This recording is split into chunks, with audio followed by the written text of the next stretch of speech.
Assalamualaikum warahmatullahi wabarakatuh. Alhamdulillah wassalatu wassalamu ala Rasulillah wa ala alihi wa sahbihi wa mawalah wa la haula wa la quwwata illa billah wa ba'du. Bapak Ibu, para ustaz-ustazah yang dirahmati Allah Subhanahu wa taala, izinkan saya memberikan penjelasan secara singkat tentang dasar-dasar fikih muamalah. Ini merupakan materi UPA Pratama pada bulan ini. Baik, indikator capaiannya ada dua. Yang pertama adalah memahami fikih muamalah. Kemudian yang kedua adalah memahami fikih utang piutang. Adapun pokok pembahasan hanya ada satu, yaitu terkait dasar-dasar fikih muamalah. Baik, sebelum kita bicara fikih muamalah, kita perlu tahu fikih itu memiliki 4 bagian besar.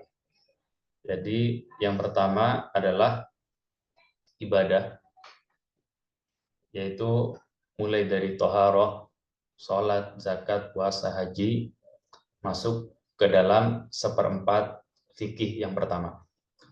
Kemudian seperempat fikih yang kedua adalah muamalah, yaitu terkait jual beli, sewa menyewa, kemudian kerjasama usaha, dan seterusnya. Kemudian usroh atau fikih keluarga, ini adalah seperempat yang ketiga, mencakup pernikahan, perceraian, hak asuh anak setelah perceraian, dan sebagainya. Kemudian seperempat yang keempat adalah terkait fikih al-qadha wal jinayat, yaitu tentang peradilan dan hukum pidana. Ini adalah empat bagian utama dalam fikih. Dan insya Allah kita akan membahas tentang fikih muamalah. Sebetulnya kaidah utama dalam fikih muamalah adalah al-aslu fil asya'i al-ibahah atau al-aslu fil muamalat al-ibahah.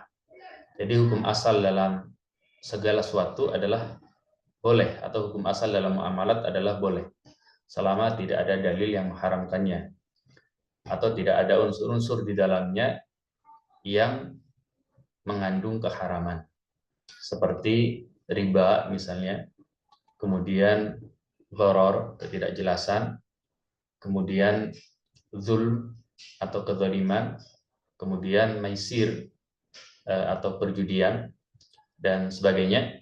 Jadi selama unsur-unsur tersebut tidak ada di dalam suatu transaksi atau akad, maka bisa kita hukumi bahwa transaksi tersebut adalah halal. Baik, fikih muamalah atau fikul muamalah, kita bisa bagi menjadi 5 kategori utama. Yang pertama adalah terkait akad muawadoh atau tukar menukar iwad atau saling memberi dan menerima iwad, yaitu pihak pertama memberikan sesuatu kepada pihak kedua dan pihak kedua juga sebaliknya memberikan sesuatu kepada pihak pertama. Ini yang dimaksud dengan akad muawadoh. Jadi saling memberi tapi juga saling menerima. Kemudian yang kedua adalah akhdun bila iwad, mendapatkan sesuatu tanpa memberikan iwad.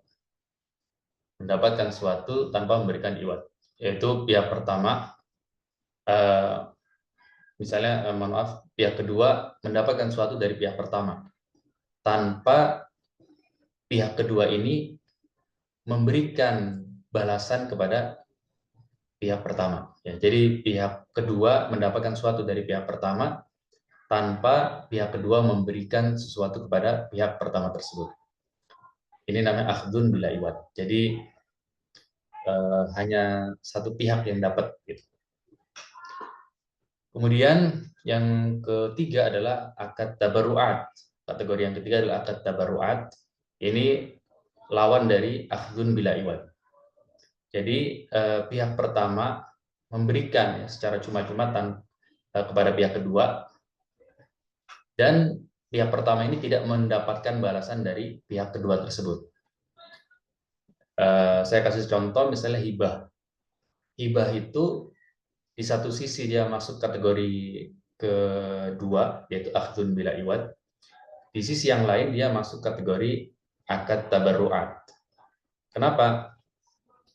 Bagi pihak pertama, dia memberikan hibah atau memberikan pemberian atau memberikan suatu kepada pihak kedua.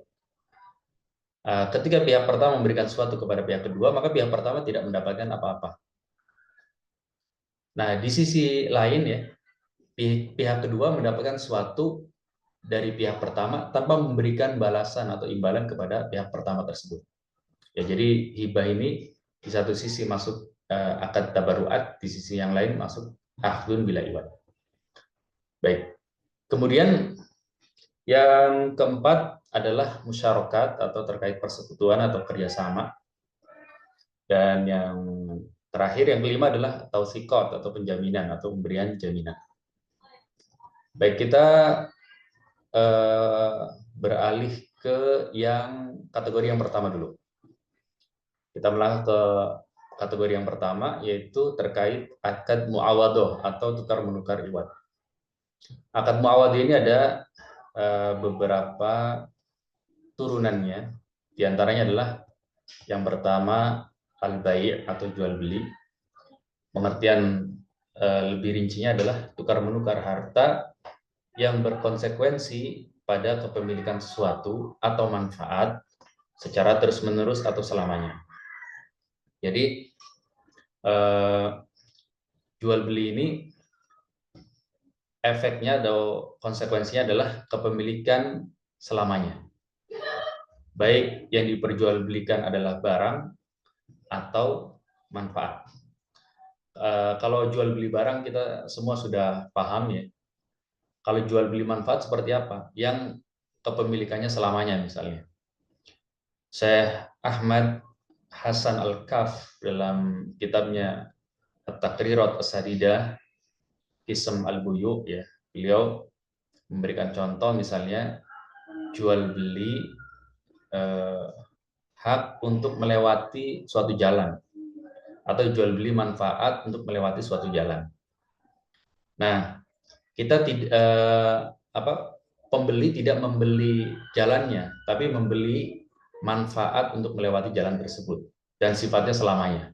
Maka ini bisa masuk kategori al-bai' atau jual beli.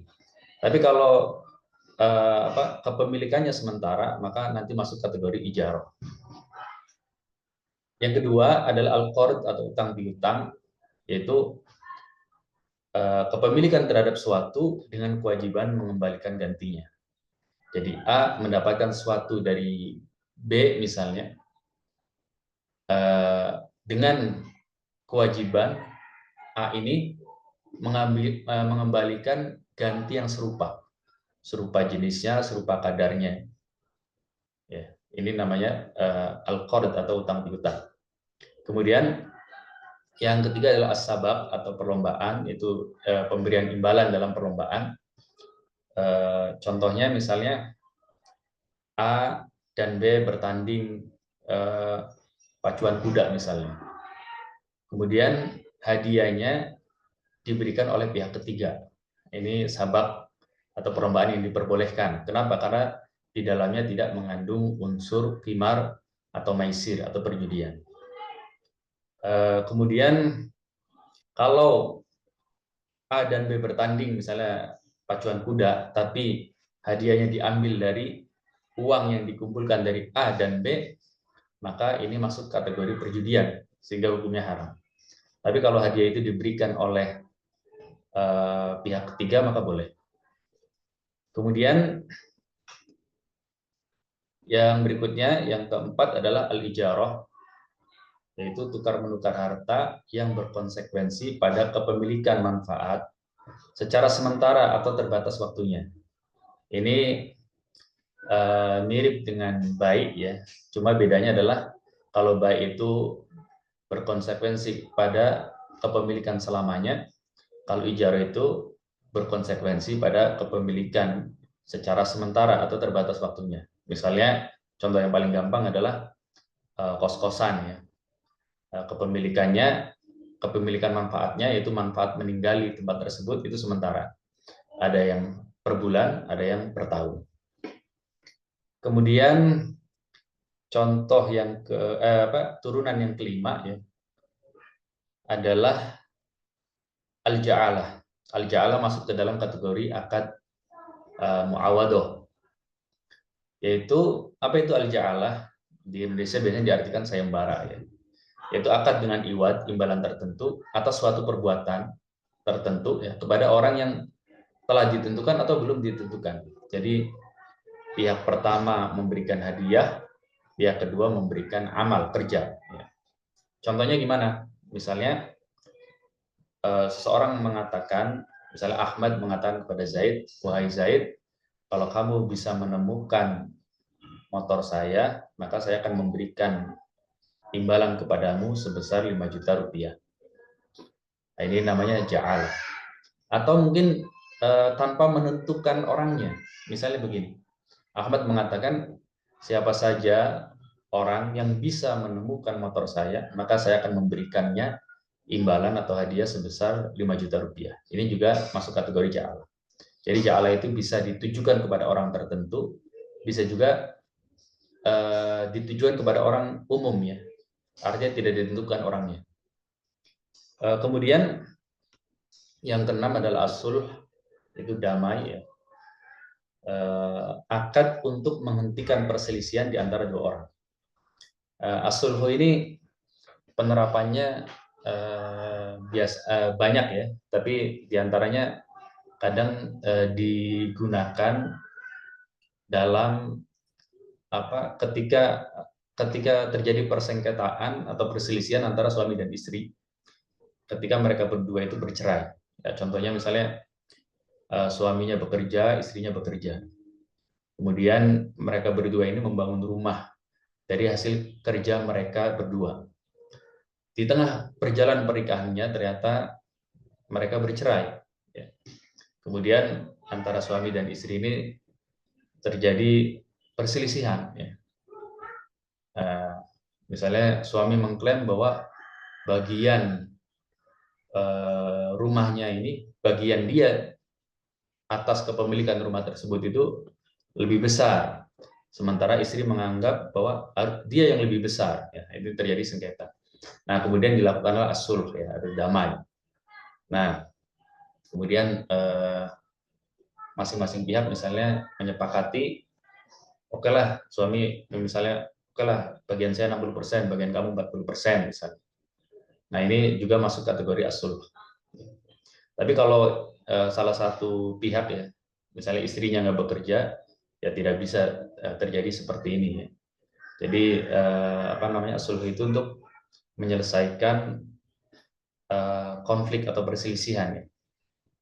Jika memang kedua belah pihak itu memang ada sesuatu yang memang bisa dibuktikan ya. Artinya kasus yang tadi suaminya bekerja, istrinya bekerja. Jadi dan kedua harta ini bercampur ya. Dan susah untuk memisahkannya. Ya, ini bisa diselesaikan dengan as-sulh. Kalau sebagian orang mungkin menganggapnya sebagai gonogini ya. Tapi gonogini yang dimaksud di sini ya, kalau misalnya istrinya nggak bekerja, ya tidak bisa mendapatkan ini. Kenapa? Karena tidak ada bagian istri dari dalam rumah tersebut. Gitu. Tidak ada bagian istri di dalam rumah tersebut. Jadi kenapa tadi terjadi pembagian 60-40? Karena memang suami bekerja, istri juga bekerja. Tapi kalau istrinya tidak bekerja, ya berarti itu mutlak milik suami. Baik, kemudian yang ketujuh adalah al-hawalah atau pengalihan hutang dari seorang ke orang lain. Misalnya ada 3 orang, yaitu Ahmad, Bakar, dan Zaid. Ahmad berutang atau punya utang kepada Bakar. Dan Bakar punya utang kepada Zaid. Misalnya Ahmad punya utang kepada Bakar sebesar 1 juta rupiah. Bakar punya utang kepada Zaid sebesar 1 juta rupiah juga. Nah, lalu Bakar mengatakan kepada Zaid, wahai Zaid, utangku kepadamu sebesar 1 juta rupiah dialihkan kepada Ahmad. Dialah yang nanti akan melunasinya. Nah, ini namanya hawalah. Kenapa Bakar mengalihkan utangnya kepada Ahmad? Karena Ahmad juga punya utang kepada Bakar. Nah, sebagai ganti dari pelunasan utang dari Ahmad kepada Bakar, kemudian dialihkan pelunasan utangnya itu dari Ahmad kepada Zaid, gitu. Baik, kemudian berikutnya adalah yang tadi al-akhdhu bila iwad, ya, mendapatkan sesuatu tanpa memberikan imbalan. Ini juga ada beberapa turunannya, misalnya al-wadi'ah, penitipan, ya, karena dia memberikan sesuatu, ya, atau menitipkan sesuatu tanpa memberikan imbalan, al-wadi'ah. Kalau ada imbalannya nanti masuknya ke ijarah, ya. Kemudian yang kedua adalah al-irth, waris. Ini juga sama, ya, mendapatkan sesuatu tanpa memberikan imbalan. Kenapa? Karena ahli waris yang mendapatkan harta waris itu kan dia tidak memberikan imbalan kepada orang yang memberikan harta waris tersebut, karena orang yang memberikan harta waris tersebut kan orang yang sudah meninggal, ya. Atau mewaris itu kan orang yang sudah meninggal. Jadi waris ini kan dia mendapatkan sesuatu tanpa memberikan imbalan kepada pihak yang lain. Kemudian yang ketiga adalah al-ariyah, peminjaman, ya, dan ini sering terjadi dalam kehidupan kita sehari-hari, ya, minjam ember, minjam apa dan sebagainya, ya. Itu masuk kategori mendapatkan sesuatu tanpa memberikan imbalan. Kalau ada imbalan nanti maksudnya ke ijarah, ya, karena meminjam sesuatu dengan membayar, berarti kan sama saja dengan menyewa. Kemudian yang keempat adalah al-wasiyah, wasiat. Wasiat itu adalah pemberian yang dikaitkan dengan kematian. Misalnya seorang mengatakan, nanti kalau saya mati, tolong berikan misalnya 1/4 harta saya, ya, kepada anak angkat saya misalnya. Itu wasiat, ya. Dan wasiat ini ada syaratnya. Pertama, tidak diberikan kepada ahli waris. Kenapa? Karena ahli waris pasti dapat harta waris. Kemudian yang kedua, tidak melebihi dari 1/3 harta sisa setelah dikurangi biaya pengurusan jenazah dan utang, ya. Kemudian yang kelima terkait luqotoh atau barang temuan. Barang temuan itu nanti ada beberapa kategori. Yang pertama sangat kecil sekali, ya, atau sangat remeh sekali. Yang kedua kecil. Yang ketiga barang yang sangat berharga. Kategori pertama yaitu sangat kecil sekali, sangat remeh sekali. Misalnya kayak 1 butir kurma, 1 butir permen, ya, itu tidak ada kewajiban mengumumkan, ya. Tidak ada kewajiban mengumumkan. Kemudian kategori kedua yaitu yang kecil, ya, seperti misalnya mungkin Rp2.000, Rp5.000, ya. Kalau saya Ahmad Hasan Al-Kaf itu memberikan contoh kira-kira di Surial, ya, setengah real. Setengah real itu mungkin sekitar 2.000, ya. Nah, tetap wajib diumumkan, tapi waktunya berapa lama gitu? Ya, waktunya kira-kira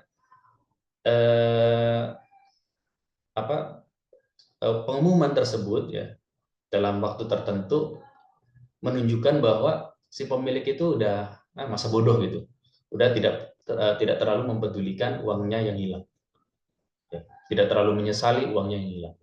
Kalau sekian tempo waktu itu menunjukkan hal demikian, maka dimiliki boleh, ya, disedekahkan lebih baik. Kemudian tapi kalau misalnya setelah disedekahkan, misalnya orangnya ternyata mencari, datang, ya, nah kita wajib menggantinya. Baik. Kemudian, oh ya, tambah lagi. Tadi kalau misalnya setelah disedekahkan orangnya mendatangi kita, terus kita bilang misalnya, oh tadi udah disedekahkan, kata orangnya, oh ya udahlah biarin aja misalnya, ya berarti nggak wajib mengganti ya. Tapi kalau oh pokoknya harus diganti, ya berarti kita wajib mengganti. Begitu pula ketika kita menggunakan uang tersebut. Ketika pemiliknya menuntut, ya kita wajib mengganti. Baik, kemudian yang ketiga, kategori yang ketiga, harta yang sangat berharga ya, misalnya motor ya, handphone, iPhone misalnya ya, laptop ya, atau sejenis itu lah, mobil, maka wajib diumumkan selama setahun. Baik. Kemudian Ihya'ul Mawat, menghidupkan tanah yang tak bertuah.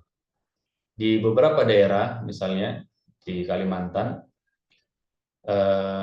radius sekian puluh kilometer dari rumah warga ya, dulu waktu saya di pedalaman, itu masih hutan rawan ya, tidak pernah dijamah orang. Dan tidak dimiliki oleh negara. Artinya secara dokumen itu bukan milik negara juga. Nah, boleh misalnya seorang membuka lahan, kemudian menanaminya dengan tanaman misalnya. Ketika dia yang membuka lahan, maka tanah itu menjadi miliknya dia. Gitu. Ya, ini yang dimaksud dengan Ihya'ul Mawat. Baik. Kemudian pemberian hibah, ini juga kita sudah sangat paham ya. Seorang memberikan sesuatu kepada pihak lain ya, dan dia tidak mendapatkan imbalan dari pihak lain tersebut. Ya, baik memberikan hadiah atau sejenisnya.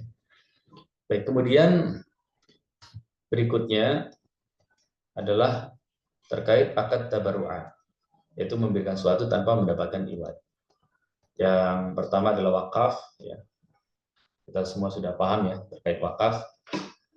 Kemudian hibah tadi sudah jelaskan ya, di satu sisi dia masuk kategori al-akhdu bila iwad, di sisi yang lain dia masuk kategori at-tabarru'at.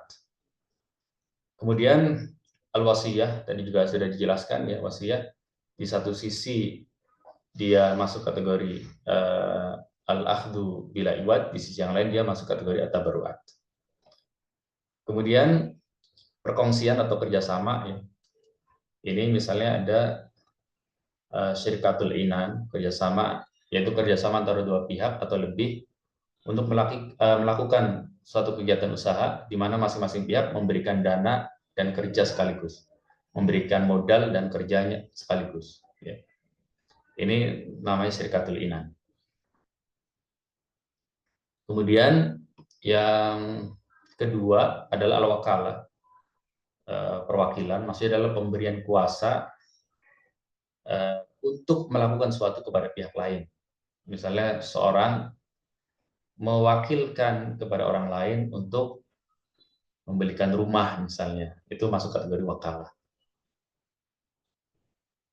Kemudian atau menguruskan dokumen tertentu, ya itu juga masuk kategori al-wakalah. Kemudian yang ketiga adalah al-mudharabah, yaitu kerjasama antara pemilik dana dan pengelola ya untuk melakukan kegiatan usaha. Jadi pihak pertama misalnya yang punya modal, pihak kedua yang kerjanya. Nah, ini namanya mudharabah. Nanti bagi hasilnya sesuai dengan kesepakatan. Tapi harus jelas ya. Dan yang dibagi itu adalah keuntungan ya. Jadi kalau misalnya untung berapa nih bagiannya? Pemilik dana berapa, yang kerja berapa gitu.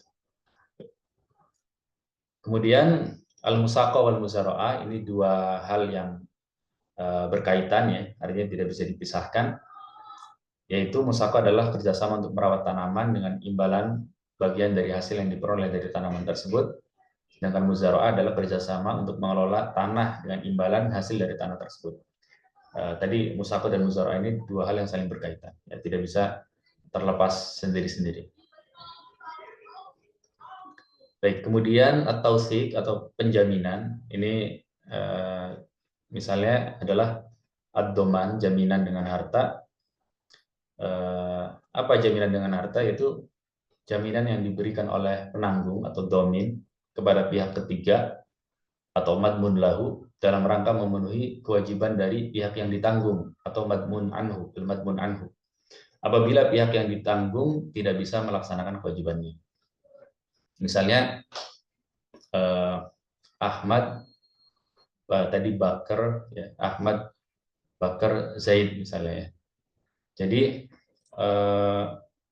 pihak ketiganya misalnya Zaid, pihak yang ditanggungnya Bakar dan penanggungnya adalah Ahmad. Nah, jadi misalnya Bakar punya utang kepada Zaid. Kemudian Ahmad mengatakan kepada Zaid, wahai Zaid, utangnya Bakar kepadamu, saya yang nanggung.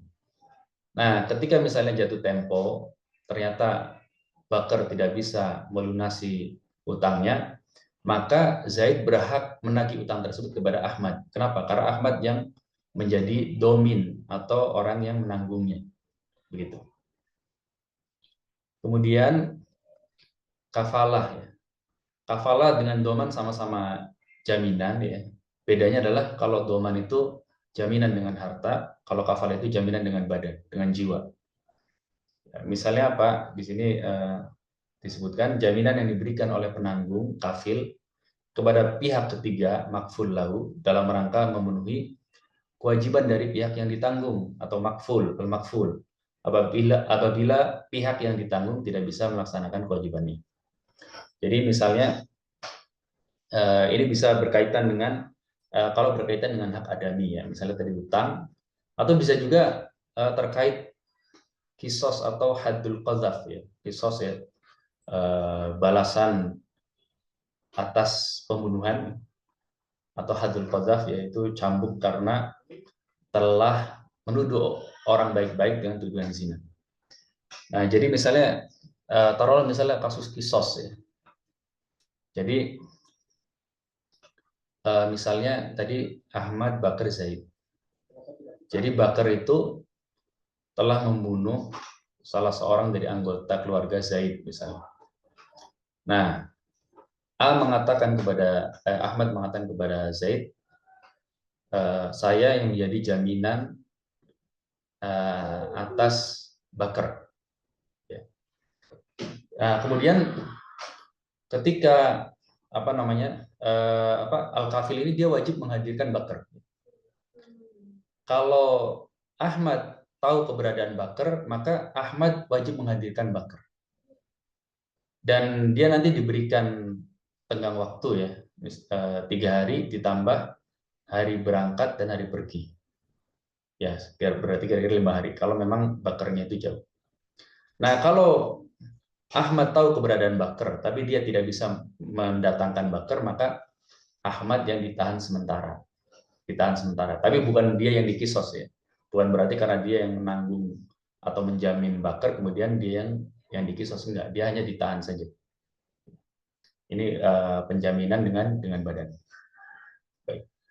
Kemudian yang ketiga adalah ar-rahn atau pegadaian, yaitu seorang berutang kepada orang lain dengan jaminan harta ya, atau dengan jaminan barang. Misalnya seorang berutang kepada orang lain misalnya 5 juta, jaminannya laptop misalnya. Nah, apa fungsi jaminan ini atau barang yang digadaikan ini almarhum? Ya, fungsinya adalah ketika jatuh tempo, kemudian pihak pertama tidak bisa melunasi kepada pihak kedua, maka harta yang digadaikan ini atau barang yang digadaikan ini bisa dijual.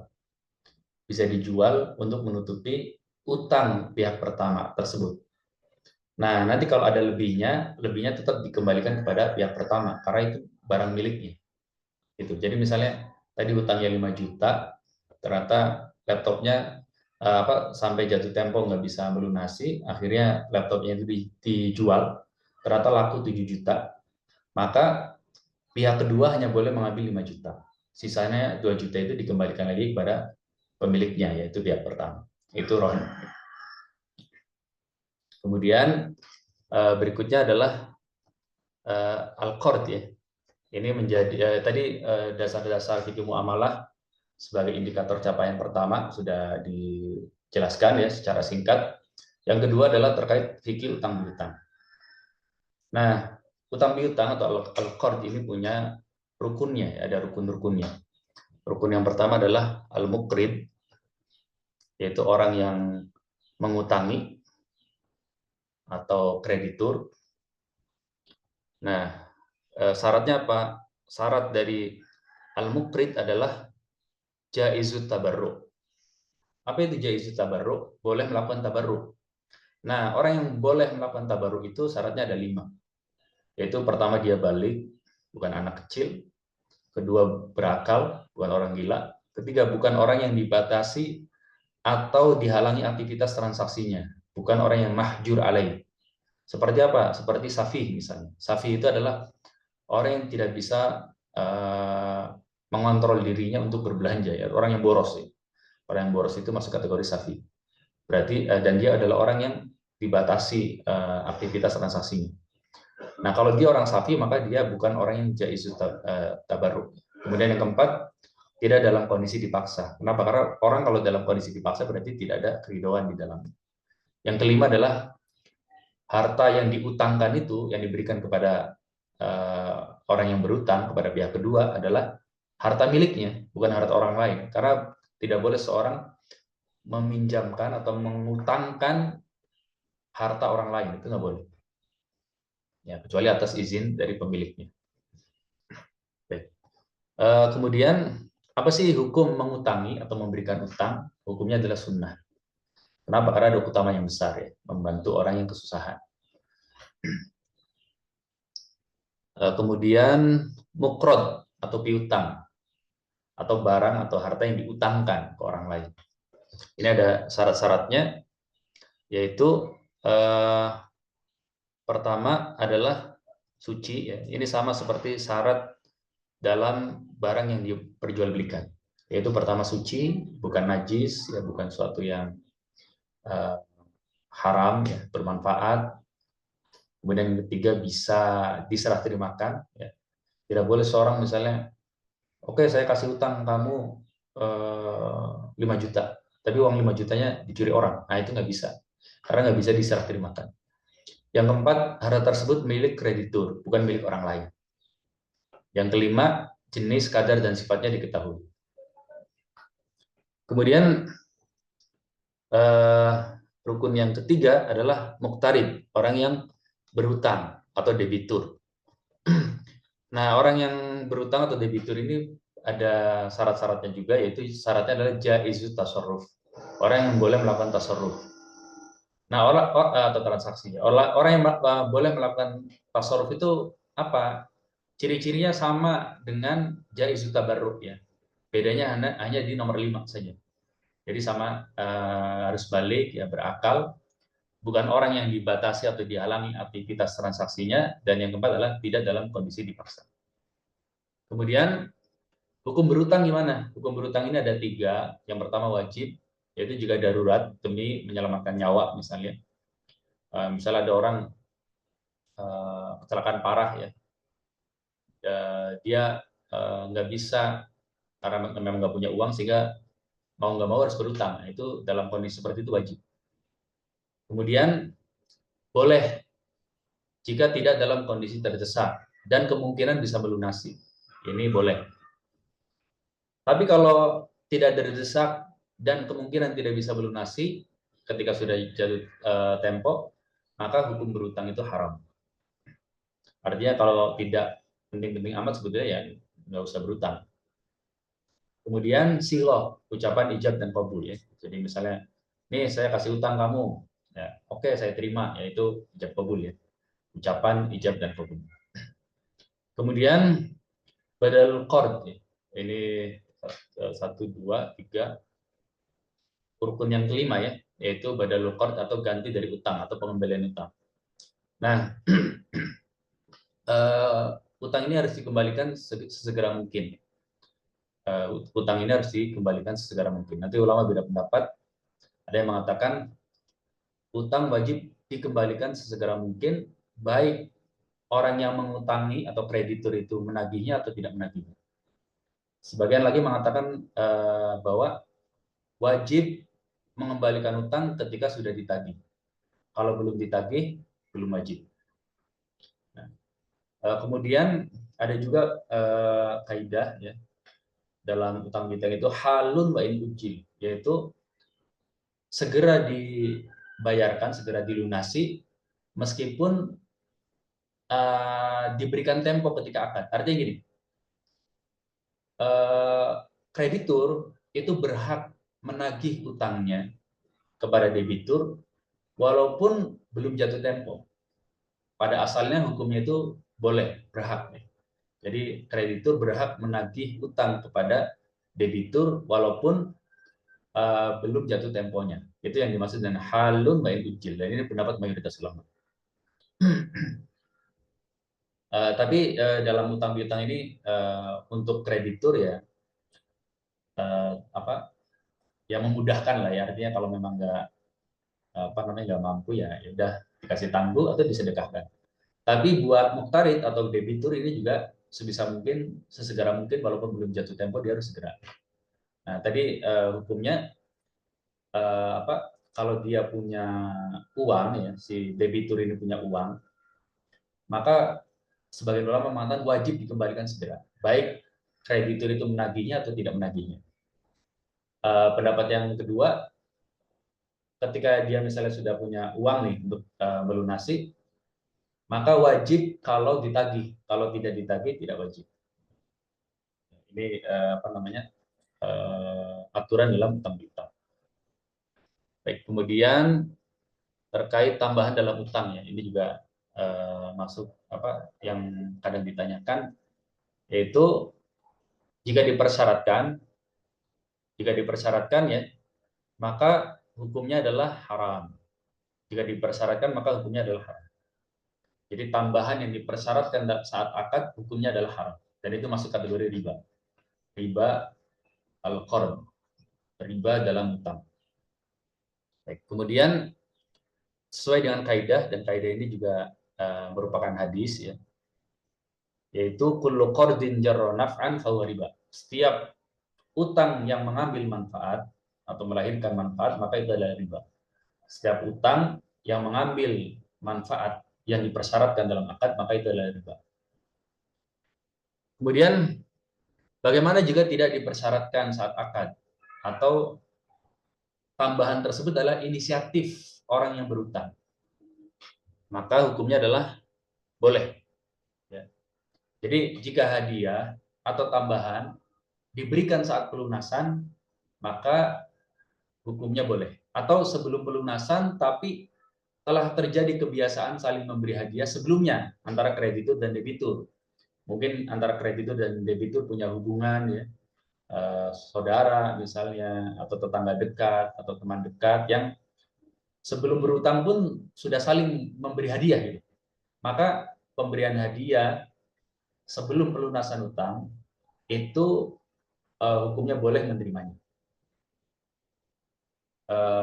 Kemudian begitu pula bagaimana dengan orang yang tidak ada hubungan sebelumnya, maksudnya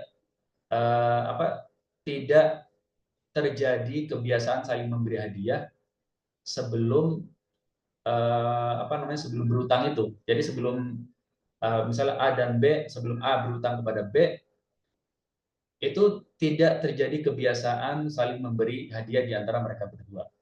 Nah, jika pemberian tambahan itu saat pelunasan, hukumnya juga boleh. Ya, ini berdasarkan hadis dari Abu Rafi ya, bahwa Rasulullah SAW itu berutang kepada seorang onta yang kecil. Ya, kemudian Rasulullah memerintahkan Abu Rafi untuk melunasi hutang beliau kepada orang tersebut. Nah, tapi Abu Rafi mengatakan bahwa ya Rasulullah ajid fiha illa khiyaron robaiyan. Ya Rasul, saya tidak mendapati onta yang kecil yang sama seperti yang dulu beliau berutang, kecuali onta yang khiyaron robaiyan, onta yang sudah cukup dewasa ya, khiyaron ruba'iyan itu ya kira-kira usia 6 tahun memasuki 7 tahun. Artinya lebih besar daripada unta yang beliau dulu berhutang. Nah, kemudian beliau memerintahkan aktihi iya, berikan unta tersebut kepadanya. Inna khiyaron nasi ahsanahum qadha. Semuanya sebaik-baik manusia adalah orang yang paling baik dalam melunasi hutangnya. Jadi tambahan seperti ini itu boleh bahkan disunahkan ketika tambahan tersebut diberikan saat pelunasan ya. Dan tidak dipersyaratkan ketika akad. Artinya memang itu murni inisiatif dari orang yang berhutang. Kemudian bagaimana jika hadiah atau tambahan itu diberikan sebelum pelunasan? Ya, hukumnya makruh. Ya. Itu jika hadiah atau tambahan diberikan sebelum pelunasan.